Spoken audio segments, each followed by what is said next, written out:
Inaasahan naman na magiging mahigpit ang seguridad at monitoring sa magaganap na ikalimang State of the Nation address ni Pangulong Ferdinand R. Marcos Jr. Batay po yan sa isinagawang walkthrough sa Batasang Pambansa ngayong araw. Si Faith Santiago sa detalye. We don't expect any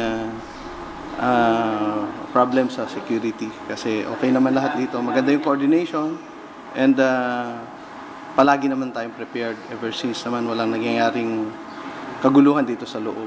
Iyan ang naging mensahe ni House Sergeant at Arms Melchor de la Cruz kaugnay sa isinagawang SONA walkthrough sa Batasang Pambansa ngayong araw. Aniya, so far so good ang lahat ng paghahanda. Tinitiyak din nila na hindi magpapakakampante, partikular na sa seguridad ni Pangulong Ferdinand R. Marcos Jr. at ang lahat ng tao sa loob ng Batasang Pambansa sa araw ng SONA.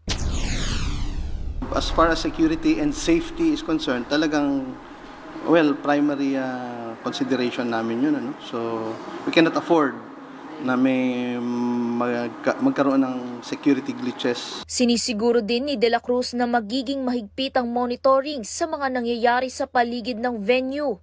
Gayun din inilatag na ang mga security at coordinating forces kasama ang mga security at coordination partners mula sa Malacanang at Senado. Dagdag din ni De La Cruz na ngayon pa lang ay masasabi ng 100% ready ang Batasang Pambansa upang tanggapin ng Pangulo sa kanyang pag-uulat sa taong bayan.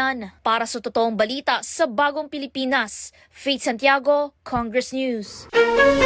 Ako po si Bien Manalo. Para maging updated, manatiling nakatutok sa Congress TV, Congress TV Digital at sa iba pa naming social media pages.